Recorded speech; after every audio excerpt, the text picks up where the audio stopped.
నమస్తే, నేను Chandu. Welcome to prime debate.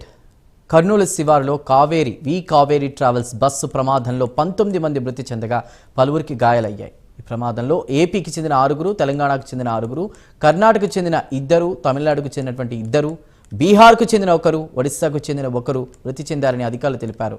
ఈ ప్రమాదంపై 16 బృందాలతో అన్ని కోణాల్లో పూర్తి స్థాయి దర్యాప్తు చేస్తున్నట్లు ఏపీ హోంమంత్రి అనిత వెల్లడించడం జరిగింది. ఇదంతా ఓకే అంటే ప్రమాదంలో ఒక్కో రాష్ట్రానికి చెందిన ఇంతమంది మరణించారని చెప్తూ ఉన్నాం కదా. ఒక్కొక్క రాష్ట్రానికి కాదు, చనిపోయింది జనం. వాళ్ళ ప్రాణాలకి సంబంధించి కూడా ఎవరు ఇప్పుడు కారణం అనేది మనం చూడాలి. ఒక డ్రైవర్ నిర్లక్ష్యమా, డ్రైవర్ అలర్ట్ చేసి ఉంటే చాలామంది బతికేవాళ్ళని చెప్తున్నారు. దాదాపు 19 మంది చనిపోయారంటున్నారు. మరికొంతమంది పిల్లలతో కలిపి 21 మంది అంటున్నారు. 14 మంది దూకి వాళ్ళ ప్రాణాలు కాపాడుకున్నారంటున్నారు. సమయం కూడా అర్ధరాత్రి 2:30, 3:30 ఆ టైం అని చెప్తున్నారు. అంటే తెల్లవారుతున్న టైము, మంచి నిద్రలో ఉంటారు. అది కాక అది ఏసీ బస్సు, ఎటు ఆ గ్లాసెస్లో నుంచి బయటకు వచ్చేటువంటి మార్గం ఉండదు. డ్రైవర్ అలర్ట్ చేసి ఉంటే బాగుండేది. అంటే ఈ ప్రమాదం అసలు ఎలా జరిగిందనే చూస్తే కనుక బస్సు అతి వేగంగా వెళ్తూ ఉంది. ఆ వేగంలో ఒక బైకర్ అడ్డు రాగానే బైకర్ ముందు టైర్ల కిందకి వెళ్ళిపోయి బైక్ ఉన్నటువంటి పెట్రోల్ ట్యాంక్ అది లీక్ అయ్యి కూడా బస్సు ముందు భాగానికి బంటలు అందుకుని బ్లాస్ట్ ఇదంతా జరిగిందని చెప్తూ ఉన్నారు. సో మొత్తం మీద అయితే ప్రాణాలని వెనక్కి తీసుకురాలేదు. కానీ ఈ ప్రమాదం చూస్తూ ఉంటే ఒక కుటుంబం కూడా చనిపోయింది. చాలా బాధాకరం. సో ఏది ఏమైనా కూడా అసలు దీనికి కారణం ఎవరు? డ్రైవర్ అలర్ట్ చేసి ఉంటే బాగుండేది. దీనికి సంబంధించి అసలు నిఘా ఉందా? సరిగా ప్రాపర్గా తనిఖీలు జరుగుతున్నాయా? ఫిట్నెస్ బాగాలేదని చెప్పి కొంతమంది చెప్తున్నారు, సరైన ఫిట్నెస్ లేదని చెప్తున్నారు.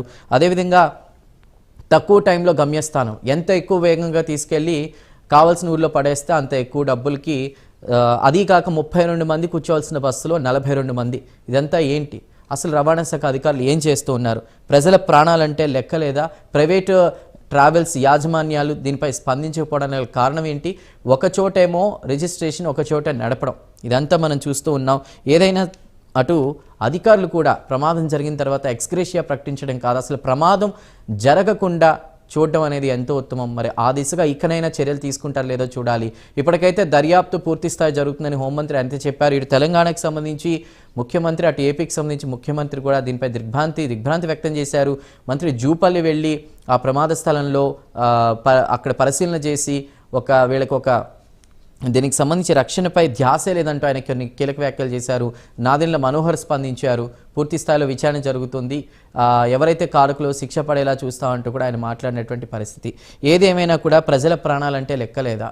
వాళ్ళు ఎంతోమంది ప్రమాదంలో చిన్నపిల్లలు, యువకులు, కొన్ని ముఖ్య పనులతో ఒక ప్లేస్ నుంచి ఒక ప్లేస్కి వెళుతున్నటువంటి వారు ఎంతోమంది ఉన్నారు.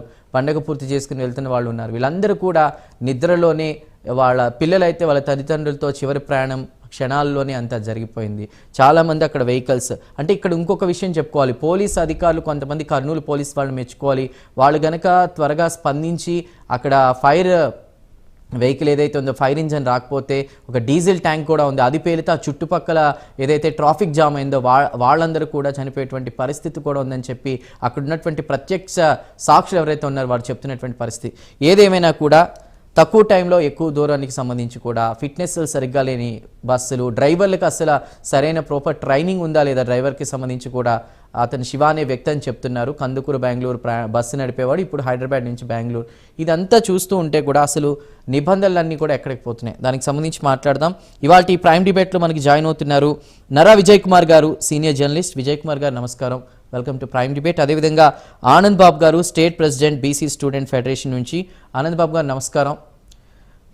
మరియు కె భాస్కర్ గారు, నమస్కారం అండి. కె భాస్కర్ గారు, పీడిఎస్యు రాష్ట్ర అధ్యక్షులు. భాస్కర్ గారు నమస్కారం. మరికొద్దిసేపట్లో మనకి బి సురేష్ కుమార్ గారు జాయిన్ అవుతారు, స్టేట్ వర్కింగ్ ప్రెసిడెంట్. జాయిన్ అయ్యారు. సురేష్ కుమార్ గారు మీకు కూడా నమస్కారం, state working president Jana Vignana వేదిక ఆంధ్రప్రదేశ్. ముందుగా సీనియర్ జర్నలిస్ట్ నరా విజయ్ కుమార్ గారితో మాట్లాడదాం. విజయ్ కుమార్ గారు చెప్పండి. చెప్పండి. నమస్కారం సార్. అసలు డ్రైవర్ అలర్ట్ చేసి ఉంటే దాదాపు చాలా మంది సేవ్ అయ్యేవారు అని అంటున్నారు. ఈ ఏసీ బస్సులు ముఖ్యంగా ఇటు తెలంగాణకు సంబంధించి కూడా సెమీ స్లీపర్కి పర్మిషన్స్ ఉన్నాయి, కానీ స్లీపర్కి లేవు. అలాంటివి ఎక్కడో పర్మిషన్లు తీసుకుని ఇక్కడ నడపడం, అతివేగం. సో ఆర్టీసీ లాంటివి యాక్టివ్గా ఉన్న ప్రాంతాల్లో కూడా వీటి అవసరం ఏమొచ్చింది? ప్రజలు భయపడేటువంటి పరిస్థితి. ఈ ప్రమాదానికి సంబంధించి అసలు మీరేం మాట్లాడతారు? ప్రమాదం పూర్తిగా నిర్లక్ష్యంతో జరిగినటువంటి వ్యవహారంగా కనిపిస్తుంది. డ్రైవర్ నిర్లక్ష్యం. ఎందుకంటే ఫాస్ట్ గా పోతుంటే సడన్ గా మంటలు, టెక్నికల్ గా సమస్య వచ్చి బస్సులలో మంటలు వచ్చినటువంటి విషయం కాదు. ఇక్కడ యాక్సిడెంట్ జరిగింది. యాక్సిడెంట్ చేయడమే ఒక రకమైనటువంటి తప్పిదం. జరిగిన తర్వాత అక్కడ మంటలు వస్తున్నటువంటిది ఇమ్మీడియట్ గా అలర్ట్ చేయనటువంటి డ్రైవర్ నిర్లక్ష్యంగా ఉన్నటువంటి సిచ్యువేషన్. దాంతో మొత్తం మంటలు అంటుకొని పూర్తిగా దగ్ధమైపోయినటువంటి సిచ్యువేషన్ కనిపించింది. అమాయకమైనటువంటి ప్రజలు చనిపోవడం జరిగింది. ఇది ప్రైవేట్ ట్రావెల్స్ చేస్తున్నటువంటిది వాళ్ళ లాభాల కోసం కావచ్చు, ఒక చట్ట ప్రకారం అన్ని రూల్స్ పాటించకపోవడం, డ్రైవర్లకు సరైనటువంటి రెస్ట్ ఇచ్చేటువంటి అంశం కూడా, ఇవన్నీ టెక్నికల్. వాళ్ళ లాభం కోసం ఒక దగ్గర రిజిస్ట్రేషన్ చేసి ఒకటి చేసుకోవడం. మరి వీటన్నింటిని ఎవరు ప్రోత్సహిస్తున్నారు? ప్రభుత్వాలు ప్రోత్సహిస్తున్నాయి. ప్రభుత్వాలు చూడనట్టు, ప్లస్ అధికారులు, రాజకీయ నాయకులు కావచ్చు, ఇందులో చాలా కమిషన్లు, వాళ్ళకు లంచాలు, ఇవన్నీ నడుస్తున్నటువంటి వ్యవస్థ మాఫియా వ్యవస్థ లాగా నడుస్తున్నటువంటి సిచ్యువేషన్ అన్ని రంగాల్లో ఉన్నది. ఇవి రవాణా రంగానికి సంబంధించినటువంటి బస్సులో నిరంతరం తనిఖీలు చేయాలి. తనిఖీలు చేసిన తర్వాత కూడా ఏమన్నా లోపాలు ఉన్నట్లయితే దానికి ఏదో రకమైనటువంటి మాఫీలు తీసుకోవడం, లంచాలు తీసుకోవడం, దానిని పొడిగిస్తూ చూడనట్టు వ్యవహరిస్తున్నటువంటి సిచ్యువేషన్. మనం కూడా ఏంటంటే ఇట్లాంటి ప్రమాదాలు జరిగినప్పుడు మాట్లాడుకుంటాం. ప్రమాదాలు జరిగినప్పుడు డిబేట్లు పెట్టుకుంటాం, ఇవన్నీ చేస్తారు. అధికారులు భవిష్యత్తులో జరగకుండా ఇట్లాంటి చర్యలు తీసుకుంటామని చెప్తారు. కానీ మన రాష్ట్రంలో కావచ్చు, దేశంలో కావచ్చు, ఇట్లాంటి ఇంప్లిమెంటేషన్ సీరియస్నెస్ గా జరగట్లేదు. ప్రధాన కారణం నిర్లక్ష్యమే. అటు ప్రభుత్వ అధికారుల కాంచి, రాజకీయ వ్యవస్థ దగ్గర నుంచి, ఇటు ప్రైవేట్ ట్రావెల్స్ ఉన్నటువంటి వాళ్ళు ఈ నిర్లక్ష్యంతో కింద స్థాయిలో ఇంప్లిమెంటేషన్ చేస్తున్నటువంటి డ్రైవర్ల స్థాయిలో కూడా మరింత నిర్లక్ష్యం. వాళ్ళు ఏదైనా యాక్సిడెంట్స్ కావచ్చు, నడుపుతున్నటువంటి సిచ్యువేషన్ లో కావచ్చు, ఆ స్టాఫ్ ఆ రకమైన మొత్తం వ్యవస్థ. విజయ్ గారు, అదే నేను స్టార్టింగ్ లో కూడా ఇంట్రోలో చెప్పా, ఇలాంటి ప్రమాదం జరిగినప్పుడు దిద్దుబాటు చర్యలు, ఎక్స్గ్రేషియా ప్రకటించడం, తర్వాత మర్చిపోవడం, దీనికి ఒక ఎండ్ కార్డ్ ఎప్పుడు ఎలాంటి చర్యలు తీసుకుంటే బాగుంటుంది, ఎలాంటి నిబంధనలు ఉండాలి అంటే అక్కడ ఉన్నటువంటి వాళ్ళు చెప్తుంది, ప్రత్యక్ష సాక్షులు ఎవరైతే ఉన్నారో వాళ్ళు హ్యామర్స్ లేవు సరిగా, అంటే అక్కడ ఉన్నటువంటి వేరే డ్రైవర్ ఎవరైతే ఉన్నారో వాటర్ బాటిల్తో తీసుకొచ్చి ఆర్పడం, అది కూడా అలాంటి రోడ్స్లో వెళ్ళినప్పుడు దానికి ఒక కెమెరా సిస్టమ్, బస్సు యాజమాన్యాలు పర్యవేక్షించాల్సిన అవసరం ఉందా? ఉంది. ఇవన్నీ ఉంటాయి, రూల్స్ అండ్ రెగ్యులేషన్స్ లో ఉంటాయి. ఇంప్లిమెంటేషన్ దగ్గరనే కదా సమస్య అంతా. ఇంప్లిమెంటేషన్ జరిపించేటువంటి వ్యవస్థ నిర్లక్ష్యంగా ఉంటున్నారు పైనుంచి కింది వరకు. చట్టాలు ఉంటాయి, చట్టాలకు సంబంధించినటువంటి నిబంధనలు ఉంటాయి, చట్టాల తర్వాత రూల్స్ ఉంటాయి, కానీ ఏవి పాటించట్లేవు. ప్రైవేట్ ట్రావెల్స్ సంబంధించినటువంటి పాటించకనే ఈ సమస్య. డ్రైవర్ల నిర్లక్ష్యం, డ్రైవర్లకు సరైన రెస్ట్ లేకుండా నడిపించడం, లాభాల కోసం బస్సులకు ఎక్కువ మించి తీసుకెళ్లడం, టైం టు టైం నడపకపోవడం, ఇవన్నీ అలసిపోవడంతో వస్తున్నటువంటి సరైన ట్రైనింగ్ ఉండకపోవడం డ్రైవర్లకి, స్టాఫ్ కి. ఆర్టీసీకి ఉన్నటువంటి ట్రైనింగ్ వాళ్ళకి జీతాలు తక్కువ ఉంటాయి.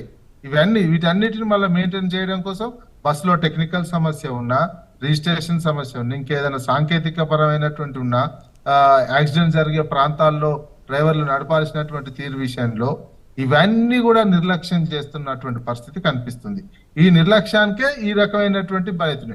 ఇవన్నీ ఇటువంటి పెద్ద పెద్ద ప్రమాదాలు జరిగినప్పుడు ప్రధానమంత్రి కానించి మొదలు పెడితే కింద సర్పంచ్ వరకు అందరు సానుభూతి చూపిస్తారు, భవిష్యత్తులో జరగకుండా యాక్షన్ తీసుకుంటామంటారు, కానీ మళ్ళా జరుగుతూనే ఉంటాయి, అవి కొనసాగుతూనే ఉన్నాయి ఈ ప్రమాదాలు. ఇంప్లిమెంటేషన్ అనేది చాలా సీరియస్ గా ఉండాల్సినటువంటి, చాలా పర్యవేక్షణ లోపం. ఇంప్లిమెంటేషన్ లో పర్యవేక్షణ చాలా తీవ్రంగా ఉండాలి. ఆ పర్యవేక్షణ చేసేటువంటి వాళ్ళు కూడా లంచాలకు అలవాటు పడి మొత్తం నిర్లక్ష్యంతో జరుగుతున్నటువంటి వ్యవస్థ కుప్పగూలుతున్నాయి. అన్ని వ్యవస్థలు భారతదేశంలో, రాష్ట్రంలో కావచ్చు, కుప్పగూలుతున్నటువంటి దశ ఉన్నాయి. ఈ దశల్లోనే ఈ రకమైనటువంటి ప్రమాదాలు, ఇంకే రైలు ప్రమాదాలు కానీ, బస్ ప్రమాదాలు కానీ రావటం జరిగితే, విమాన ప్రమాదాల కాంచి. అందుకే ప్రజలు అర్థం చేసుకోవాలి, ఎట్లాంటి వ్యవస్థ మనం నిర్మించుకోవాల్సినటువంటి అవసరం ఉంది. ప్రజల ప్రాణాలు ఏ రకంగా గాలిలో కలుస్తున్నాయి అనేది ఆలోచించుకొని ప్రజలు తీసుకునేటువంటి నిర్ణయం కూడా ఆధారపడి ఉంటుంది ప్రజాస్వామ్యంలో. కేవలం ఇంత నిర్లక్ష్యం, వ్యవస్థ అంతా కులిపోతున్నటువంటి, మనం అందుకు ఆ రకమైనటువంటి యాక్షన్స్ ఉండాలి, అధికారుల మీద చర్యలు ఉండాలి, కింద డ్రైవర్ల కాంచి రాజకీయ నాయకులు తప్పు చేస్తే కూడా యాక్షన్స్ తీసుకోవాల్సినటువంటి పరిస్థితి ఈ సమాజంలో రావాల్సినటువంటి అవసరం ఉంది. రైట్ విజయ్ గారు, మాట్లాడదాం. ఆనంద్ బాబు గారు ఉన్నారు, state president BC student federation నుంచి. ఆనంద్ బాబు గారు, సీట్కి ఒక రేటు, డెస్టినేషన్ త్వరగా రీచ్ అవ్వాలంటే ఒక రేటు, ఇది కొన్ని గంటల్లో. సో రకరకాల రేట్లు పెట్టి ప్రైవేట్ యాజమాన్య తీరు పట్ల మీరు ఏమంటారు? ఆర్టీసీ యాక్టివ్గా ఉన్న ప్రాంతాల్లో కూడా ఈ రోడ్డు మీదకి జనం రావాలంటేనే రాత్రి టైంలో భయపడుతున్నటువంటి పరిస్థితి. ఈరోజు తెల్లవారుజామున జరిగినటువంటి ఈ ఘటనకు సంబంధించి మీరేం మాట్లాడతారు? యాక్చువల్ గా ప్రజల అవసరాల కొద్దీ ప్రస్తుతం ఉన్నటువంటి ఈ స్పీడ్ జనరేషన్ లో ఎవరైనా ప్రయాణ సమయాన్ని తగ్గించుకోవాలనుకుంటారు. అట్లాంటి సందర్భాన్ని ప్రజల అవసరాలను ఈ ప్రైవేటు ట్రావెల్స్ బస్సులు కావచ్చు, ప్రైవేట్ ట్యాక్సీలు కావచ్చు, వాళ్ళ అవసరాలను వీళ్ళు క్యాష్ చేసుకుంటున్నారు. ఇక్కడ మనం గమనించాల్సింది ఏంటంటే, గవర్నమెంట్ ఏవైతే రూల్స్ ఉంటాయో, గవర్నమెంట్ స్టాండర్డ్ ఆపరేటింగ్ ప్రొసీజర్స్ ఏవైతే ఉంటాయో వాటిని ప్రైవేట్ యాజమాన్యాలు తొంగలో తొక్కి, ప్రజలకు ఎలాగో కనీసమైనటువంటి మినిమం అవేర్నెస్ ఉండదు, వాళ్ళ అవసరాలు ఏంటి, వాళ్ళ గమ్యస్థానాన్ని చేయడమే వాళ్ళ లక్ష్యం. అట్లాంటి సందర్భాన్ని ప్రజలకు సరైన అవగాహన కల్పించడం అనేది వాళ్ళ అవసరం. కానీ అవన్నీ పక్కన పెట్టేసి, ప్రభుత్వాల నిబంధనలు పక్కన పెట్టేసి కేవలం డబ్బును క్యాష్ చేసుకోవడమే లక్ష్యంగా ఈ ప్రైవేట్ ట్రావెల్స్ అన్ని చేస్తూ ఉంటాయి. కొన్ని సందర్భాల్లో మనం గమనిస్తూ ఉంటాం, ఈ పండగలు ఇట్లాంటివి వచ్చినప్పుడు మనకు బాగా ప్రచారంలో ఉంటుంది. అంటే గమ్యస్థానాన్ని చేరుకోవాలంటే పబ్లిక్ ట్రాన్స్పోర్ట్ లో కూడా గవర్నమెంట్ కొన్ని బస్సులను ఎంగేజ్ చేసుకొని రవాణా వ్యవస్థను ఏర్పాటు చేస్తా ఉంది. అదే సందర్భాన్ని, అదే సమయాన్ని ప్రైవేట్ ట్రావెల్స్ టికెట్లను డబుల్ చేయడం అన్నమాట. అంటే మీరు అన్నట్టు సీటుకో రేటు, రూట్కో రేటు, స్పీడ్కో రేటు, ఎక్కడ అవసరం ఉందో, ఎక్కడ డిమాండ్ ఉందో అక్కడ రేట్లు పెంచేస్తారు. దానికి తగ్గట్టు వీళ్ళు క్యాష్ చేసుకోవడం, ఇవన్నీ కూడా ప్రభుత్వ యంత్రాంగం యొక్క ఏదైతే ఉందో అజమాయిషీ చేయొచ్చు, లేదంటే నియంత్రణ లోపం అని స్పష్టంగా తెలుస్తా ఉంది. రైట్, అంటే మీరు అన్నట్టు పండగల టైంలో ఆ బస్సు రేట్లు, అప్పుడున్న రద్దీని బట్టి వాళ్ళు అంత స్పీడ్ వెళ్ళకపోవచ్చు, కానీ రోడ్డు ఖాళీగా ఉందని స్పీడ్ వెళ్ళిపోవడం, దాదాపు 12-16 గంటలు పట్టేటువంటి ప్రయాణాన్ని 8 గంటలు 7 గంటల్లో తీసుకువెళ్ళడం, ఇదంతా కూడా ఇప్పుడు ఎక్కువైపోయింది. సో అసలు ఎక్కడో ఇక్కడ ఈ బస్సు ఇప్పుడు ఈరోజు జరిగిన ఘటన ఒరిస్సాలో రిజిస్ట్రేషన్ చేస్తే అక్కడ ఫిట్నెస్కి సంబంధించి కానీ అంతా ఇక్కడ నడపడం, ఎక్కడో దీనికి సంబంధించి రిజిస్ట్రేషన్, ఇక్కడ రన్నింగ్. దానిపై మీ కామెంట్ ఏంటంటే, ఈరోజు విజయ్ గారు చెప్పినట్లు ఒక డిబేట్ పెట్టేసుకుంటే లేదా మన నలుగురు మాట్లాడి చర్చిస్తే ఇది కాదు, గవర్నమెంట్ ఎలాంటి చర్యలు తీసుకోవాలి, మీరేం చెప్తారు? మరి ఇంకోసారి అంటే గతంలో గత 12 సంవత్సరాల క్రితం కూడా ఇలాంటి ఘటన ఒకటి జరిగింది. అప్పట్లో రవాణా శాఖకు సంబంధించినటువంటి మాల్కొండే గారు యాక్షన్ తీసుకోవడం జరిగింది. సో మళ్ళీ ఇప్పుడు జరిగింది. సో మళ్ళీ ఇది రిపీట్ కాకూడదు, దానికోసం ఏం చేయాలి? యాక్చువల్ గా ప్రభుత్వ యంత్రాంగం నిరంతరం ఈ ప్రైవేట్ ట్రావెల్స్ విషయంలో పటిష్టమైనటువంటి నిబంధనలు ఉన్నటువంటి ఆ నిబంధనలను ఖచ్చితంగా అమలు జరపాలి. అధికార యంత్రాంగం ప్రతి జిల్లాకు లేకపోతే ప్రతి హైవేల్లో నియంత్రణ చేసేందుకు ఈ మధ్య హైవేలో స్పీడ్ బ్రేకర్స్, అంటే అక్కడ మనకు డిస్ప్లే అవుతా ఉంటాయి, స్పీడ్ ఇంత ఉండాలి, సైన్ బోర్డ్స్ కూడా పెట్టి ఉంటాయి. అయితే ఈ ప్రైవేట్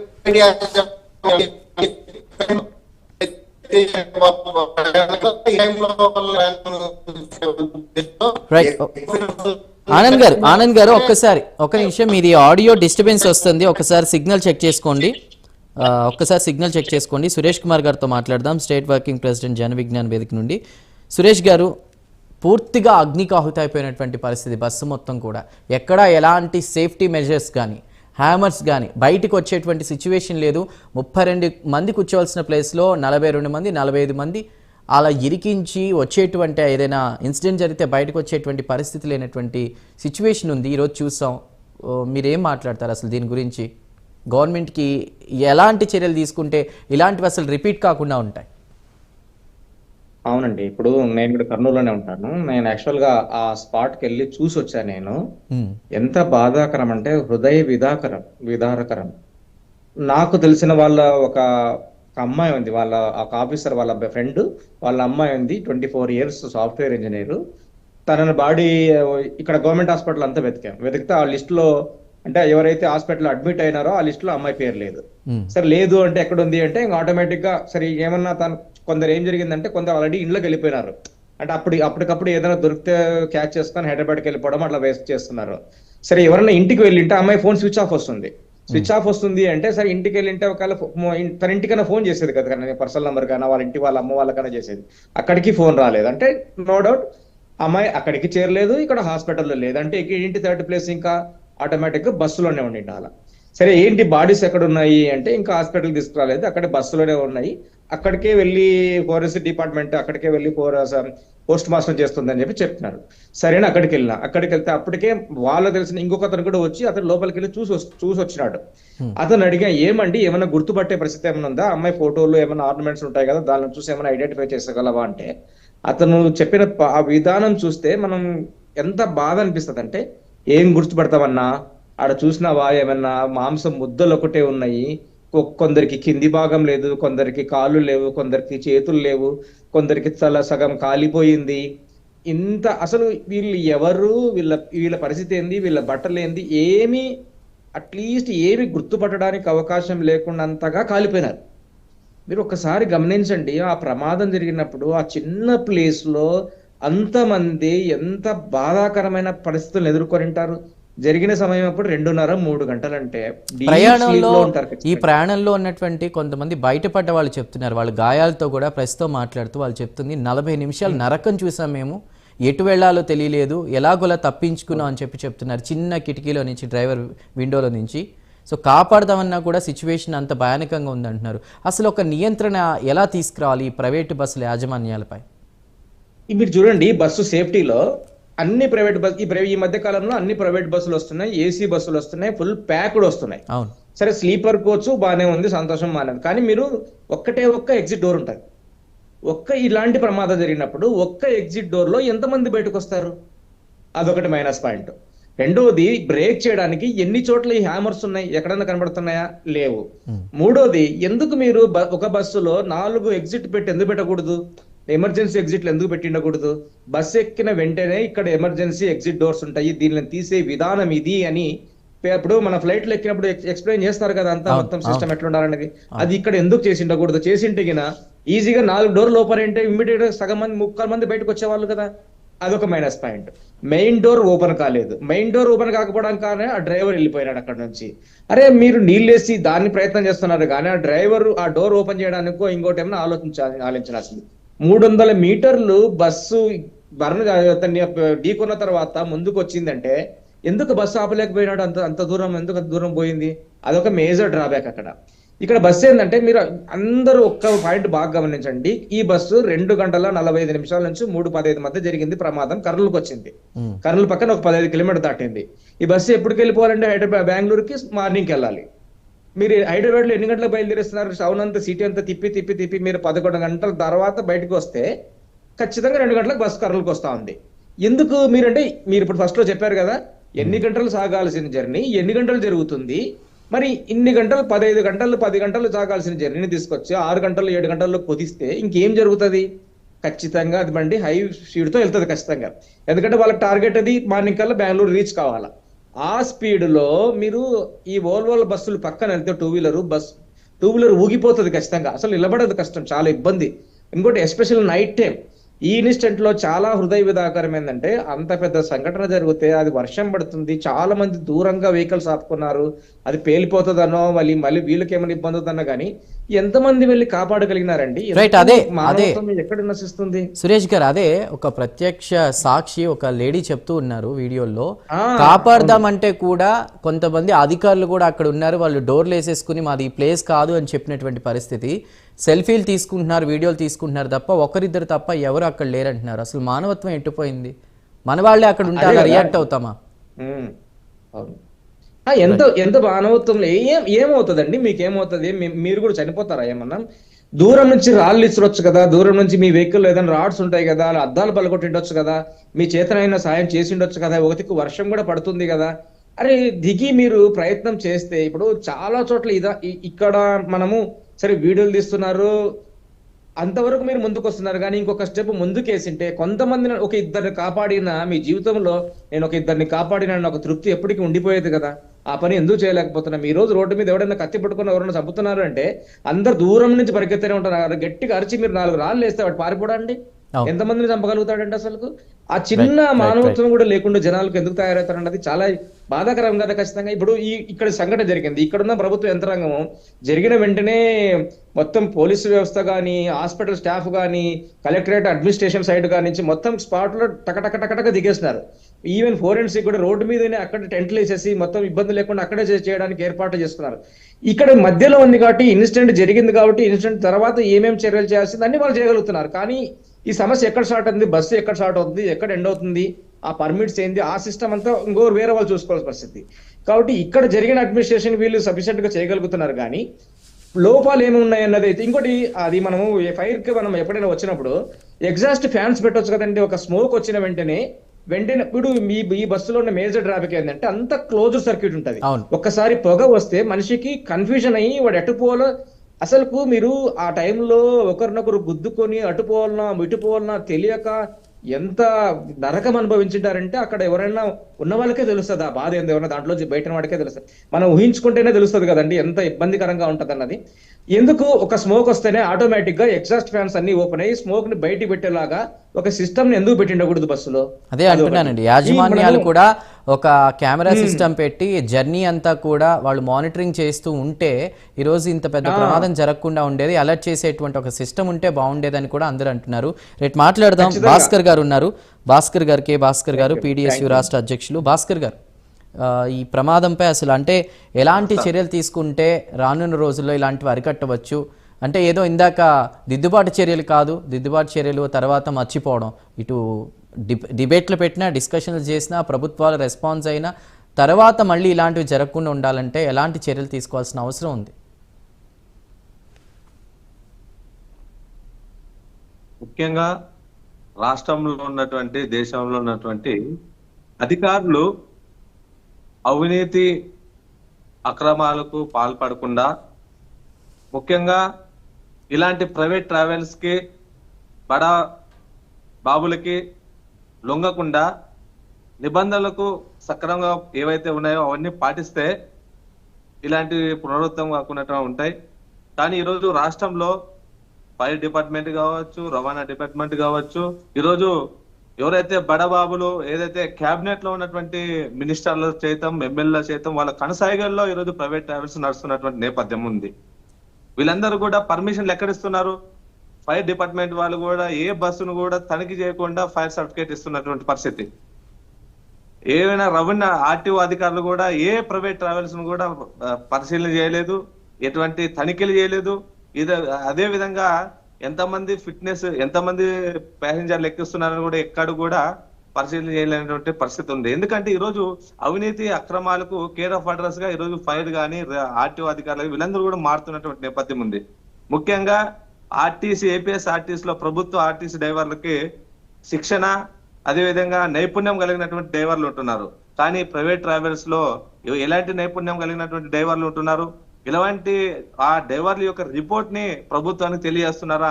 ఇవన్నీ కూడా లేనటువంటి పరిస్థితుల్లో కేవలం ధనమే ధ్యేయంగా ఈరోజు ప్రయాణికులు. రైట్ భాస్కర్ గారు, ఒకసారి చూడండి, సిగ్నల్ కట్ అయినట్టుంది. నరా విజయ్ కుమార్ గారు, అసలు ఈ మాఫియాని ఎలా అరికట్టాలండి ప్రైవేటు యాజమాన్యాలు? ఎందుకంటే అసలు ప్రభుత్వానికి సంబంధించినటువంటి ఆర్టీసీ బస్సులు అవైలబుల్గా ఉంటే వాటి రేట్లు ఒకలా ఉంటాయి. ప్రైవేట్ యాజమాన్యాల బస్సులకు సంబంధించి కూడా ప్రభుత్వ వాటి కంటే కూడా డబల్ ట్రిపుల్ ఉంటాయి. ఒక్కొక్కసారి ఒక ఫ్యామిలీలో నలుగురు కలిసి వెళ్ళాలంటే దాదాపు వాళ్ళ నెల జీతం దానికే పోతుంది. దీనికి సంబంధించి అసలు ఎవరు నిర్ణయిస్తారు? నియంత్రణ ఎలా చేయాలి? అసలు ప్రభుత్వాలు ఎలా స్పందించాల్సిన అవసరం ఉంది? విజయ్ కుమార్ గారు. ప్రభుత్వాలు స్పందించాలండి. చాలా సీరియస్ గా పర్యవేక్షణకు సంబంధించినటువంటిది నిరంతర పర్యవేక్షణ ఉండే బృందాలు పెట్టాల్సినటువంటి అవసరం ఉన్నది. ఎందుకంటే ప్రజల ప్రాణాలు ఇన్ని అనుభవాలైన తర్వాత కూడా, అనేక అనుభవాలు అవుతుంటే కూడా ప్రభుత్వ పెద్దలు ప్రకటించరా అనేటువంటిది నేరం కిందనే పరిగణించాల్సినటువంటి అవసరం ఉంటుంది. మొత్తం క్రిమినల్. విజయ్ గారు, మరోవైపు రైట్, ఏదైనా కూడా ఇలాంటి ఒక ఇన్సిడెంట్ జరిగినప్పుడు రెస్పాన్స్ అనేది చాలా ఇంపార్టెంట్. మనకి తోచినంత ప్రయత్నం మనం చేసి హెల్ప్ చేయాల్సినటువంటి అవసరం ఎంతైనా ఉంటుంది. రైట్, అక్కడ మంటలు వచ్చేస్తున్నాయి, దగ్గరకు వెళ్ళడానికి కూడా భయం. అంటే ఇందాక మన సురేష్ గారు చెప్పినట్లు కూడా ఏదైనా రాళ్ళు విసిరడము, మన దగ్గరలో వస్తువులు ఏదైనా ఆ గ్లాస్ పగిలినా వాళ్ళు బయటకు వచ్చేటువంటి అవకాశం ఉంటుంది. సో ఏదో ఒక ప్రయత్నం, కనీసం అక్కడ ఉన్నటువంటి ఒక వ్యక్తి చెప్తున్నారు, నేను ఆ మంటల్ని చూడగానే ఆ దగ్గరికి వెళ్ళిపోయానే తప్ప ఫోన్ కూడా తీసుకువెళ్దామనే గుర్తులేదు. ఆ చుట్టుపక్కల వాళ్ళని ఫోన్లు అడుగుతున్నా కూడా ఇవ్వనటువంటి సిచ్యువేషన్, పోలీసులకి చెప్దామన్నా కూడా అన్నటువంటిది ఉంది. ఎక్కడికి పోతుంది ఈ సమాజం? ఎలా చూడాలి? రోడ్ అంటే ఈ ప్రైవేట్ బస్సులు చేసేటువంటి హారన్ మోతలు అవి మనం చూస్తూ ఉంటే సిటీల్లో రోడ్లపైకి రావాలంటేనే భయం వేస్తున్నటువంటి పరిస్థితి. ఎక్కడ ఏం జరుగుతుందో అని చెప్పేసి వాటికి ఒక సమయం కూడా ఉంటుంది. రైట్, మాట్లాడదాం. ఆనంద్ బాబు గారు, ఎలాంటి ఒక నిబంధనలు రావాల్సిన అవసరం ఉంది ఫిట్నెస్ విషయంలో, అదేవిధంగా డ్రైవర్ల విషయంలో, ముఖ్యంగా సేఫ్టీ ప్రికాషన్స్ విషయంలో మీరేం చెప్తారు? సార్, ప్రస్తుతం ఉన్నటువంటి రూల్స్ ని ఇంప్లిమెంట్ చేస్తే సమస్యలను నివారించవచ్చు. అట్లాగే ప్రభుత్వం ఆర్టీసీ యంత్రాంగంలో ఏవైతే రూల్స్ ఉన్నాయో డ్రైవర్ల నియామకానికి కానీ లేకపోతే అక్కడ ఉన్నటువంటి స్టాఫ్ రిక్రూట్మెంట్ కానీ అలాంటి నిబంధనలనే ప్రైవేట్ యాజమాన్యాలు కూడా ఇక్కడ ఆనంద్ గారు, నాకు ఒక చిన్న విషయం గుర్తొచ్చింది. అంటే ఇప్పుడు నగరంలో ట్రాఫిక్ ఉంటుంది, అది అందరూ ఒప్పుకోవాలి. కానీ బస్సులు బయలుదేరే టైం మనం చూద్దాం. ఇప్పుడు సపోజ్ నేను 9 గంటలకు ఒక బస్ బుక్ చేసుకున్నానండి, అది 11కో 12కో వస్తుంది. ఏంటంటే ట్రాఫిక్. ఆ బస్సుల వల్లే చాలా ట్రాఫిక్ అవుతున్నాయి. అన్ని వందల బస్సులు తిరుగుతున్నాయి, ఆర్టీసీ బస్సులు కాకుండా కూడా ప్రైవేట్ యాజమాన్య బస్సులు. ఇంత జరుగుతున్న అధికారులు నగరంలో ఏం చేస్తున్నారనే క్వశ్చన్ కూడా వస్తుంది. దానికి మీరేమంటారు? యాక్చువల్ గా మనం గతంలో ఒక 3 years బ్యాక్ అనుకుంటా, అప్పుడు రాష్ట్ర వ్యాప్తంగా 2 తెలుగు రాష్ట్రాల్లో ఈ బస్సుల చెకింగ్ ఒకటి చేపట్టారు టోల్ గేట్ దగ్గర. అప్పుడు ఏం బయటపడిందంటే, ఏ విషయం బయటపడిందంటే, ఒకే నెంబర్ పైన 3-4 బస్సులు తిరుగుతున్నటువంటి విషయాన్ని ప్రభుత్వ యంత్రాంగం గుర్తించి దానిపైన చర్యలకు వాళ్ళు ఆదేశాలు జారీ చేశారు. అలాంటి సందర్భాలు కూడా ప్రస్తుతం రాష్ట్రాల్లో, దేశంలో కూడా ఉండిండొచ్చు. ఎందుకంటే ఈ రోజు సంఘటన జరిగినటువంటి బస్సు కూడా డెహ్రాడూన్ రిజిస్ట్రేషన్ తో ఉంది.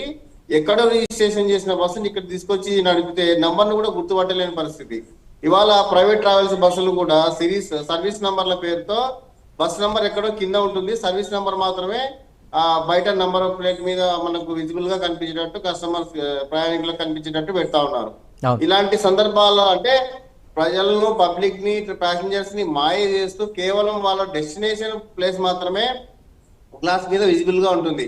అక్కడ బస్సు నంబర్ కానీ, రిజిస్ట్రేషన్ విషయాలు కానీ, బస్సులో తీసుకోవాల్సినటువంటి సేఫ్టీ మెజర్స్ కానీ, ఈరోజు జరిగినటువంటి సేఫ్టీ ప్రమాదంలో అక్కడ ఉన్న ప్రయాణికులకు ఎవరికి కూడా ఒక ఎమర్జెన్సీ విండో ఉంటుందని, దాన్ని ఎట్లా ఆపరేట్ చేయాలని కానీ, లేకపోతే ఇలాంటి సంఘటన జరిగినప్పుడు ఎలాంటి మెజర్స్ తీసుకోవాలని కానీ ఎవరికి కనీసమైనటువంటి అవగాహన కూడా లేని పరిస్థితిలో ఇవాళ ఇంతమంది మరణించడం జరిగింది.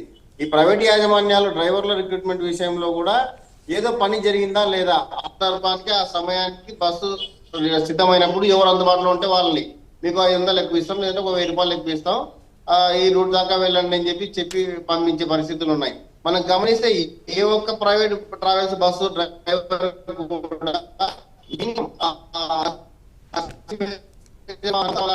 యూనిఫామ్ ఎవరు ఉంటారు, ఉంటారు వాళ్ళ డ్రైవర్లను మనకు తెలియదు. తీసుకోవాలి. రైట్ ఆనంద్ బాబు గారు, మళ్ళీ మీ దగ్గరికి వస్తాను. ఒకసారి మీ ఆడియో డిస్టర్బ్ అవుతుంది, ఆడియో డిస్టర్బెన్స్ వస్తుంది, ఒకసారి చూసుకోండి. సురేష్ కుమార్ గారు ఉన్నారా? సురేష్ కుమార్ గారు, చాలా మంది ప్రయాణికులు ఈ బస్సు ప్రమాదంలో బయటకు రావడానికి ప్రయత్నించినట్లు, డోర్లు ఓపెన్ చేయడానికి ప్రయత్నించినట్లు, అరుస్తూ ఆ కాలిపోతూ కూడా ఆర్తనాదాలు మేము ప్రత్యక్షంగా విన్నామని అక్కడ ఉన్నటువంటి వాళ్ళు చెప్తున్నారు. మేము కొంతమంది కాపాడలేకపోయాం, కానీ డీజిల్ ట్యాంక్ వరకు ఆ మంట వచ్చేలోపే పోలీస్ అధికారులు ఫైర్ ఇంజిన్ రావడంతో మేము కూడా సేవ్ అయ్యాం. చుట్టూ ఉన్నటువంటి ఎవరైతే వెహికల్స్ వాళ్ళు ఉన్నారో, ట్రాఫిక్ జామ్ అయిందో మేము సేవ్ అయ్యాం, లేదంటే మాకు కూడా మంటలు అంటుకునేటువంటి పరిస్థితి. సో ఒక బస్సు రోడ్డుపై వెళ్తుంది అంటే ఎలాంటి ఒక నిబంధనలు లేదా ఒక సేఫ్టీ ప్రికాషన్స్ అనేవి ఉండాలి ఇక నుంచి అయినా, ఏం చెప్తారు?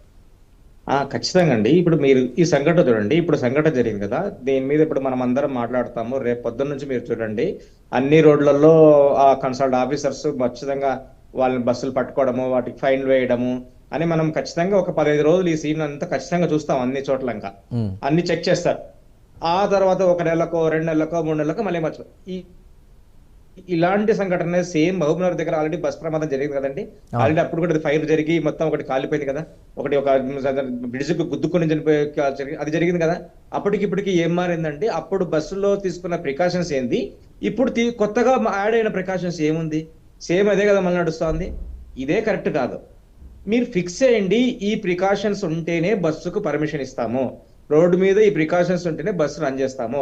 బస్సుకు ఒక్క ఎమర్జెన్సీ ఎగ్జిట్ ఎందుకు, మినిమం 4 పెట్టండి. నలుగురిలో ఒక దాంట్లో దుంకుతే ప్రయత్నం చేయడానికి ఛాన్సెస్ ఉంటాయి కదా. అది ఇప్పుడు ఆ మిత్రుడు కూడా చెప్పినట్టు నేను కూడా అప్పుడే చెప్పాను కదా, బస్సు ఎక్కితేనే ఎమర్జెన్సీ ఎగ్జిట్ ఉంటాయి, దీన్ని ఇట్లా ఆపరేట్ చేయాలా అని చెప్పేసి అనే సిస్టమ్ ఎందుకు పెట్టట్లేదు, ఎందుకు ఎక్స్ప్లెయిన్ చేయట్లేదు ప్యాసింజర్స్ కి, దాని మీద అవగాహన ఎందుకు కలిగించట్లేదు. మీరు అన్ని ప్లాస్టిక్ ఐటమ్స్ ఉంటాయి బస్సులో ఖచ్చితంగా, స్మెల్ వెంటనే పొగ వచ్చేస్తుంది. ఆ పొగలో అక్కడున్న ఇప్పుడు మీరు 2:45 3 గంటలు అంటే డీప్ స్లీప్ లో ఉన్న వాళ్ళకు ఏం జరుగుతుంది, ఎట్లా పోవాలా, ఏం కథ అన్నది ఏం ఐడియా ఉంటుందండి. నిద్రలోంచి మేలుకొచ్చేసరికి పొగ అంతా చుట్టుకుంటే వాళ్ళు ఏం చేయగలుగుతారు. కింద మీరు ఆ బాడీ చూసినారా, బస్సులో అన్ని సగం మధ్య దారిలో ఉన్నాయి అన్ని. ఆ దారిలో ఎందుకంటే దుంకేస్తుంటారు కిందికి, ఆ దుంకేసిన తర్వాత పోవడానికి రాదు, ఒకరి మీద ఒకరు తొక్కుంటారు, ఎటు పోవాలో తెలియదు, దారి తెలియదు. అందుకే చెప్తున్నాను ఏంటంటే ప్రికాషనరీ సిస్టమ్స్ ఏంటి. అక్కడ మీరు చెప్తుంటే కూడా ఒకటి క్వశ్చన్ అడగాలనిపిస్తుంది. 2 ఉన్నారు డ్రైవర్లు, హెల్పింగ్ డ్రైవర్ కూడా ఉన్నారు. ఒక డ్రైవర్ అక్కడ ఫైర్ సేఫ్టీకి సంబంధించిన ఎక్విప్మెంట్ ఉండి మంటలు ఆర్పే ప్రయత్నం చేసిన దూకేసి, ఇంకొకళ్ళు అలర్ట్ చేసి వాళ్ళని కిందకి దింపేస్తూ ఉన్న ఎమర్జెన్సీ ఎగ్జిట్ అలా వాళ్ళు కంగారు పడకుండా చేసి ఉంటే చాలా వరకు ఈరోజు ప్రమాదం నుంచి బయటపడేవారు. కానీ వాళ్ళిద్దరే అంటే రెండో డ్రైవర్ ఏదో ఒకరు నలుగురిని కాపాడని అంటున్నారు, కానీ వాళ్ళే కాపాడాల్సింది పోయి వాళ్ళే దూకేసి వెళ్ళిపోవడం, లోపల ఉన్న వాళ్ళందరూ చనిపోవడం ఎంత బాధాకరం అండి. సో ఇక నుంచి అయినా ఒక ఇద్దరు డ్రైవర్లలో ఏం జరిగిందంటే, ఫస్ట్ ఉన్న డ్రైవరు వాళ్ళు ఎంతసేపు ఉన్నా మంట నాపడానికి వాళ్ళ దగ్గర ఉన్న నీళ్ళు ఏమున్నాయో ఆ చిన్న క్యాన్ లో ఉన్న వాటర్ తో దాన్ని ప్లాన్ చేసుకొని అది కాకపోతే దుంకేసి వెళ్ళిపోయినాడు ఫస్ట్ డ్రైవర్ అని చెప్తున్నారు అంతా మీడియాలో అంతా. కానీ అక్కడ స్టార్ట్ ఇప్పుడు అంతవరకు కూడా ఆ డ్రైవర్ ఎవరో ఐడెంటిఫై కాలేదు. ఎవరైతే ఎనికలు పడుకున్నారో స్పేర్ డ్రైవర్ ఉన్నారో అతనే ఎనికల డోర్ ఓపెన్ చేసి ఆయన కొంత ప్రయత్నం చేసినాడు. దాని ద్వారా ఇంకోటి ఏంటంటే, డోర్ ఓపెన్ చేస్తే మాత్రం అక్కడ స్టెప్స్ ఉంటాయండి, ఏమన్నా పైనుంచి దుంకాలి. ఇప్పుడు మీరు దుంకిన వాళ్ళందరూ చూడ ముక్కులు పగిలి తల పగిలికున్నారు చూసినారా, వాళ్ళందరూ ఏంటంటే దుంకినప్పుడు కింది కొడతారు కదా, అలా పడినారన్నమాట. అంత ఏం అదే పక్కన ఇచ్చి 1 అడుగు 2 అడుగులు కింద ఉండదు కదండి, ఆ పై నుంచి కింది వరకు దుంకాలి కదండి. అన్ని ఇబ్బందులు ఉంటాయన్నమాట. అట్లా దుంకిన వాళ్ళు, తెలియకుండా పరిగెత్తిన వాళ్ళు ఎవరో అట్లా కొందరు బాగుపడి లాస్ట్ లో ఉన్న వాళ్ళే సేఫ్ అయినారు. మీరు ఫ్రంట్ లో ఉన్న వాళ్ళందరూ నష్టపోయినారు గ్యారంటీగా. ఎందుకు అనుకోండి, ఆ డోర్ ఫస్ట్ డోర్ రానప్పుడు డ్రైవర్ ఏం చేసిండు, వాళ్ళు వెంటనే అలర్ట్ చేసి అందరినీ వాడే వచ్చి పలకొట్టొచ్చు కదండి అద్దాలని. తనకైతే ఐడియా ఉంటది, తన దగ్గర రాడ్లు ఉంటాయి, బండిలో రాడ్స్ ఉంటాయి కదండి ఖచ్చితంగా. మనం టైర్ మార్చుకోవడానికి అయితేనేమి అలాంటి ఐరన్ రాడ్స్ ఉంటాయి కదా, దానిలో ఏదైనా ప్రయోగం చేసి అద్దాలు పలకొట్టింటే కొందరైనా బతికి వాళ్ళు కదా. ఒక ప్రాణం ఖరీదు ఎంత అవుతుందండి, కొన్ని కోట్ల రూపాయలు ఇచ్చినా మనం తెచ్చుకోగలుగుతామండి. వాళ్ళు ఎందుకు అలా చేయలేకపోయినారని ఒకటి బాధాకరం. పక్కనున్న సమాజంలో ఉన్న జనము ఎందుకు యాక్టివ్ గా స్పందించలేకపోయినారన్నది రెండోది. సరే, అడ్మినిస్ట్రేషన్ ఏమైతే ఉందో మీరు చెప్తున్నారు కదా, నిజంగా ఆ మేడం కూడా చెప్పింది, అక్కడ ఉన్న ఎవరో సిఐ తేజమూర్తి ఎవరో పేరు చెప్తుంటూ వచ్చినారు, ఎస్పీ గారు వెంటనే స్పందించినారు, డిస్ట్రిక్ట్ అడ్మినిస్ట్రేషన్ కలెక్టర్ గారు అయితేనేమి అక్కడ ఏర్పాట్లు టక జరిగిపోయినాయి. ఏమేం చేయాలో ఫర్దర్ స్టెప్స్ అనేది. నెక్స్ట్ ఆ బస్సుకు పేలకుండా కూడా, ఎందుకంటే డీజిల్ ట్యాంక్ వరకు ఫైర్ రాలేదు, అంత లోపల ఫైర్ సర్వీస్ వచ్చింది, ఆపజేయగలిగినారు. అదే లేకుంటే అది కూడా పేలింది అనుకోండి, పక్కన ఉన్న వెహికల్స్ మొత్తం ట్రాఫిక్ అంతా జాము, 2 సైడ్లు టోటల్ ఆగిపోయింది, సబ్ కిలోమీటర్స్ వద్ద బండ్లు ఆగిపోయినాయి. అది జరగకుండా డీజిల్ ట్యాంక్ ఇంతవరకు పగల, డీజిల్ ట్యాంకే పగిలి ఉంటే ఆ బ్లోట్ మాదిరి అయిపోయేది. అలాంటివన్నీ ఆపగలిగినారు. కానీ ఇనిషియల్ స్థాయిలోనే అవేర్నెస్ కింద క్రియేట్ చేసి కొద్దిగా వారిని లేపేసి మీరు పరిగెత్తండి దుంకండనో ఏదో చేయగలిగింటే ఖచ్చితంగా కొన్ని ప్రాణాలైనా కాపాడగలిగిండే వాళ్ళు గ్యారెంటీగా. చేతిలో ఉన్న అవకాశం మనం పోయిందనేది మాత్రం ఖచ్చితంగా అనిపిస్తా ఉంది ఇక్కడ. ఇప్పటికైనా పర్మనెంట్ సేఫ్టీ మెజర్స్ మీరు తీసుకుంటేనే ఇలాంటి ప్రమాదాలు జరిగినప్పుడు ఎట్లా బయటపడాలన్నది మనం జనం తెలుసుకోగలుగుతారు. సేఫ్టీ మెజర్స్ తో పాటుగా డ్రైవర్ క్వాలిఫైడా కాదా, సర్వీస్ అంటే వాళ్ళు ఎన్ని కిలోమీటర్లు వెళ్ళారు, ఎంత ఎక్స్పీరియన్స్ ఉంది. చాలామంది ప్రైవేట్ యాజమాన్యాలకు సంబంధించినటువంటి డ్రైవర్లు తాగేసి డ్రైవ్ చేస్తూ ఉంటారు, దానికి సంబంధించి మీరేం మాట్లాడతారు? అదేంటి, ఇప్పుడు బ్రీత్ అనలేదు టెస్ట్ మనల్ని రోడ్డు మీద ఎక్కడ పడితే అక్కడ చేస్తా ఉంటారు, ఆ వైన్ షాపుల దగ్గర అక్కడ ఎక్కడ పెట్టే చేస్తా ఉంటారు. ఆర్టీసీ ఈ డ్రైవర్లకు బ్రీత్ అనలేదు టెస్టులు ఎందుకు చేయకూడదు? బెంగళూరులో హైదరాబాద్ లో బయలుదేరింది, హైదరాబాద్ లో ఒక చోట, కర్నూలు ఒక చోట, బెంగళూరులో ఒక చోట చేయండి, మధ్యలో 3 సార్లు చేస్తున్నాను అనుకోండి, వాడికి ఒక భయం ఉంటుంది. చేయడంతో పాటు ఎన్ని గంటలకి స్టార్ట్ అయింది, బెంగళూరు వెళ్ళేసరికి అక్కడ టైం ఉంటుంది, ఈ రీచింగ్ టైం ఏంటనేది నోట్ చేసుకోవాల్సిన అవసరం కూడా ఉంటుంది కదా. చేసుకోవాల్సిన అవసరం ఖచ్చితంగా. నేను అదే చెప్పాను కదండి, హైదరాబాద్ లో బస్సులు 9 గంటలకు ఎక్కిన బస్సు ఇది 11 గంటల వరకు బయట తిరుగుతుంటది. హైదరాబాద్ సిటీ 11 దాటుతుంది, కర్నూలుకి వచ్చరికి 245 అయింది, జస్ట్ 200 కిలోమీటర్స్. ఎంత స్పీడ్ తో వచ్చినారనేది మనకు ఐడెంటిఫై అవుతుంది. బెంగళూరు మార్నింగ్ 6-7 కంతా వెళ్ళిపోవాలి కాబట్టి 350 కిలోమీటర్స్ కర్నూలు టు బెంగళూరు అంటే 3 గంటల వరకు ఇక్కడే ఉంది బస్సు. ఇంకెంత ఆ టైంలో ఎట్లా పోవాలి, ఎంత దూరం పోవాలా, అది కూడా మేజర్ డ్రాబ్యాక్ ఇక్కడ. రైట్ రైట్ విజయ్ గారు, అసలు ఈ రూట్ పర్మిట్ ఎవరు ఇస్తున్నారు, టికెట్ ధరలు ఎవరు నిర్ణయిస్తున్నారు? రూట్ పర్మిట్ ఇదంతా ప్రభుత్వమే ఇస్తుంది. వాళ్ళు ఇచ్చినటువంటి ఒక రూట్ తీసుకొని ఒక రూట్ లో ప్రయాణం చేస్తారు, వేరే తీరుగా మొత్తం ఉల్లంఘన చేసేటువంటి ఈ ఉల్లంఘన కూడా మళ్ళీ దీనికి సంబంధించినటువంటి నాయకులు కమిషన్లు తీసుకొని ఆ ఉల్లంఘనలు చేపడుతున్నారు. చూడాల్సింది ఒక్కసారి కమిటీ ఒక చిత్తశుద్ధితోటి. రైట్ ఆనంద్ గారు, ఇప్పటికైనా ఇలాంటి ఒక ఇన్సిడెంట్ని చూసాను, చాలా బాధాకరం. అధికారులు చాలామంది ఆనెస్ట్గా ఉంటారు, లేదా చాలామంది ఎంత చెప్పినా ఎలాంటి ఇన్సిడెంట్స్ జరిగినా కూడా కరప్షన్కి గురవుతూనే ఉంటారు. దాన్ని ఆపాలంటే ఎలాంటి ఒక అడ్డుకట్ట వేసే ప్రయత్నం చేయాలి ప్రభుత్వాలు కూడా. విజయ్ గారు, ఆనంద్ గారు, ఎవరు స్పందించినా ఓకే.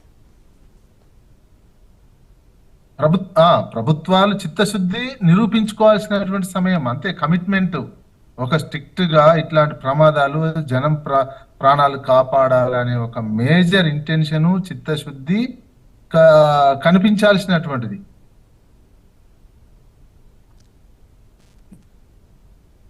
రైట్. రాజకీయ వ్యవస్థ కనుక ఒక కమిట్ అయినటువంటి నిర్ణయం తీసుకుంటే ఇట్లాంటి సమస్యలు చాలా తక్కువ స్థాయిలో జరుగుతాయి. ఇట్లాంటి ప్రమాదాలు ఇట్లాంటి ఇవన్నీ కూడా రాజకీయ వ్యవస్థ ఎప్పుడైతే నిర్లక్ష్యంగా ఉండి కరప్షన్ కు ఉన్నట్లే పాల్పడితే ఈ ప్రమాదాలు ఆగవు. వాళ్ళే ఇప్పుడు వ్యవస్థలన్నీ వాళ్ళ చేతుల్లో ఉన్నాయి. రాజకీయ వ్యవస్థలే ట్రావెల్స్ నడుపుతున్నారు, రాజకీయ వ్యవస్థలే స్కూల్స్ నడుపుతున్నారు, రాజకీయ వ్యవస్థలే ఇవన్నీ గుప్పెట్లోకి వెళ్ళిపోతున్నాయి. లేదా ఇవి నడిపే వాళ్ళే రాజకీయాల్లోకి వచ్చి తమకు సంబంధించినటువంటి అన్ని ఎగ్జామ్షన్స్ చేసుకుంటూ ఏదన్నా ప్రమాదాలు జరిగిన నష్టపరిహారానికి సంబంధించినటువంటిది ఆ టైంకి ఎంతో కొంత సెటిల్మెంట్ చేసేసి మళ్ళీ పాత పద్ధతిలోనే వెళ్ళిపోతున్నటువంటి సిచ్యువేషన్ కనిపిస్తుంది. ఇది ఎంతకాలం? ప్రజలు కూడా ఆలోచించుకో, ఎంతకాలం? ఓ ప్రమాదం జరిగినప్పుడు ఇట్లాంటివన్నీ మాట్లాడుకుంటాం, మేము ప్రభుత్వం ఇవన్నీ చేయకుండా చేస్తామని ప్రభుత్వాలు హామీలు ఇస్తున్నాయి, నిలబెట్టుకుంటున్నాయా? సెంట్రల్ గవర్నమెంట్ కానీ స్టేట్ గవర్నమెంట్ కానీ ఇప్పుడు ఈ పర్మిషన్స్ ఉన్నాయి. దేశవ్యాప్తంగా అనేకము జేఈ లాంటి ఎగ్జామ్సే దేశవ్యాప్తంగా ఒక ఎగ్జామ్ పెట్టేస్తున్నాయి. ఇట్లాంటి వాటికి దేశవ్యాప్తంగా ఒక దగ్గర పర్మిషన్ తీసుకునే వ్యవస్థ ఒకటి క్రియేట్ చేసుకోవచ్చు కదా.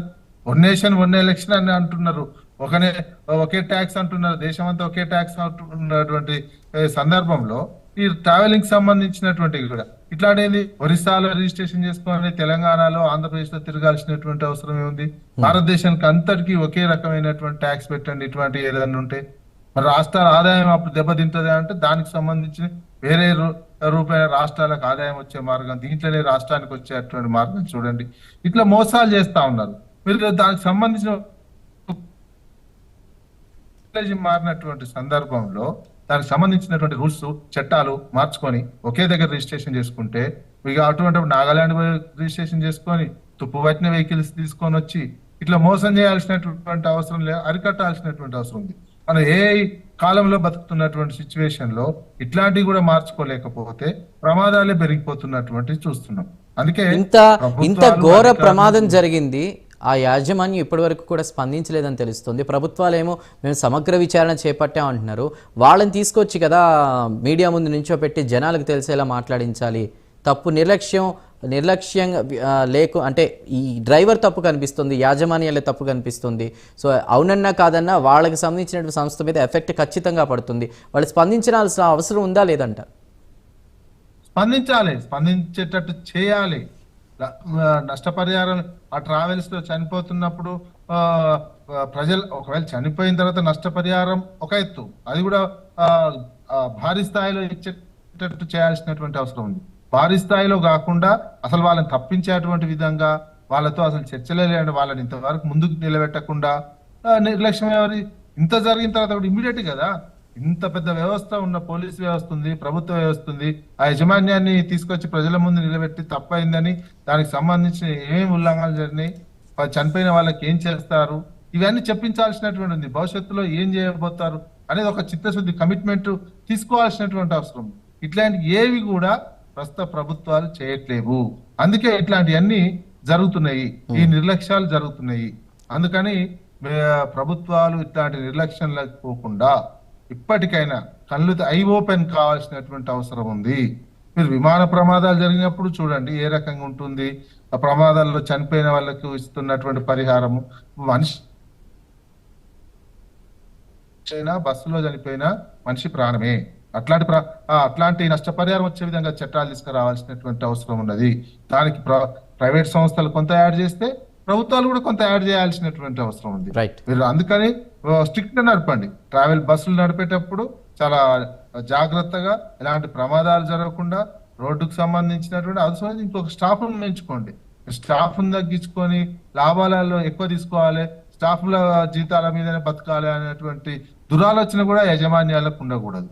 అట్లా అంటే 40 మంది ప్రాణాలు ఊరికైనా పోతున్నటువంటి సిచ్యువేషన్. ఇట్లాంటి ప్రమాదాలు జరగకుండా యాజమాన్యాలు, ప్రభుత్వము, అధికారులు, పౌర సమాజం కూడా ఆలోచించుకోవాల్సినటువంటి అవసరం ఉంది. మనం ఎన్నుకుంటున్నటువంటి ప్రభుత్వాలు కూడా ఏ రకమైనటువంటి చిత్తశుద్ధితో ఉంటాయనేది కూడా చూసుకోవాల్సినటువంటి అవసరం ఉంది. రైట్ విజయ్ గారు, చాలా చక్కగా చెప్పారు. భాస్కర్ గారు ఉన్నారా? భాస్కర్ గారు, ఇక్కడ ప్రమాదం జరిగింది, చాలా కుటుంబాలు వాళ్ళని కోల్పోయాయి. సో అదేవిధంగా చాలామంది కూడా క్షతగాత్రులు ప్రస్తుతం వాళ్ళకి కర్నూలు జీజీహెచ్లో కూడా ట్రీట్మెంట్ అందుతుందని చెప్తున్నారు. ఇక్కడ కుటుంబాలని పక్కన పెడదాం, వాళ్ళు చాలా మనోవేదనకు గురవుతారు, వాళ్ళకి ధైర్యం ఇవ్వాల్సినటువంటి పరిస్థితి సిచ్యువేషన్లో ప్రతి ఒక్క పౌరుడు కూడా ఇలాంటి ఇన్సిడెంట్ మీద రెస్పాన్స్ అవ్వాల్సినటువంటి టైం ఇది. ప్రభుత్వాలను ప్రశ్నించాలి, ఇలాంటివి రిపీట్ కాకుండా సీరియస్ యాక్షన్ తీసుకోవాల్సిన అవసరంపై ప్రతి ఒక్కరు ఏ విధంగా స్పందించాలి? భాస్కర్ గారు. సార్ నేను ఆనంద్ గారు చెప్పండి. ప్రస్తుతం కర్నూలు సంఘటన మీద రాష్ట్ర వ్యాప్తంగానే కాకుండా దేశవ్యాప్తంగా కూడా చర్చనీయాంశంగా మారింది. ప్రతి పౌరుడు బాధ్యతగా ఉండి ఎప్పుడైతే ప్రైవేట్ సేవలు అంటే బస్సు ఒకటే కాదు, ప్రైవేట్ ట్రావెల్స్ తీసుకున్నటువంటి సేఫ్టీ మెజర్స్ కావచ్చు, లేకపోతే కావచ్చు, ప్రశ్నించే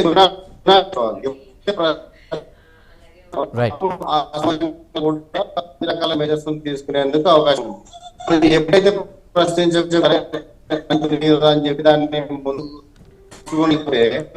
అది ఖచ్చితంగా ఇలాంటి సందర్భాలు జరుగుతాయి. ఇలాంటి అనేక ప్రమాదాలు కూడా జరిగే అవకాశం ఉంటుంది. ఇవాళ సోషల్ మీడియా వేదికగా కావచ్చు, టీవీ ఛానల్స్ వేదికగా కావచ్చు, దేశవ్యాప్తంగా పెద్ద ఎత్తున రైట్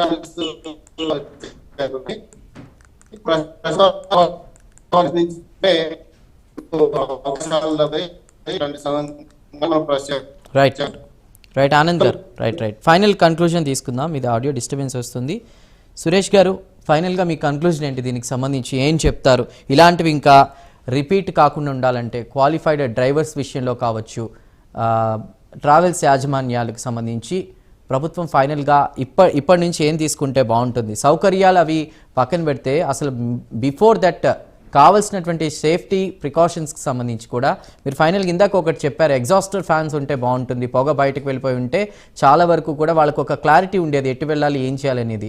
సో ఎలాంటి విధానాలు వస్తే ఇలాంటివి రిపీట్ కాకుండా ఉంటాయి?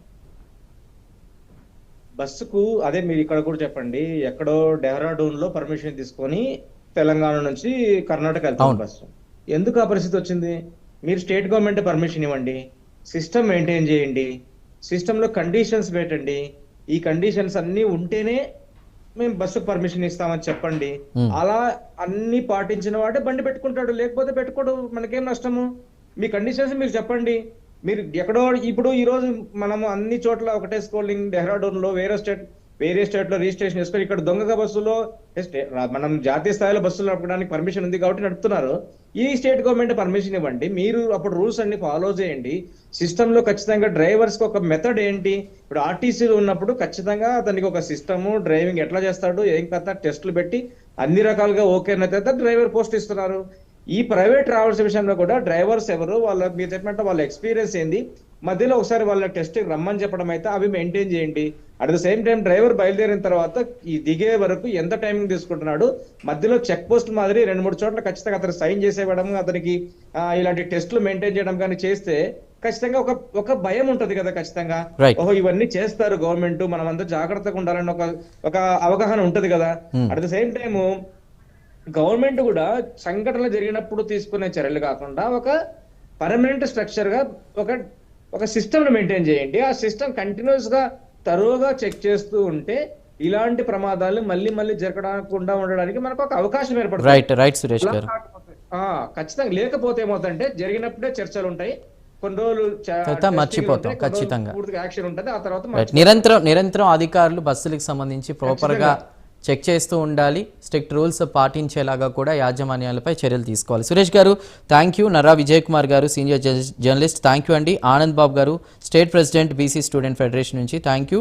B Suresh Kumar garu state working president Jana Vignana వేదిక నుండి ఆంధ్రప్రదేశ్. కె భాస్కర్ గారు PDSU రాష్ట్ర అధ్యక్షులు.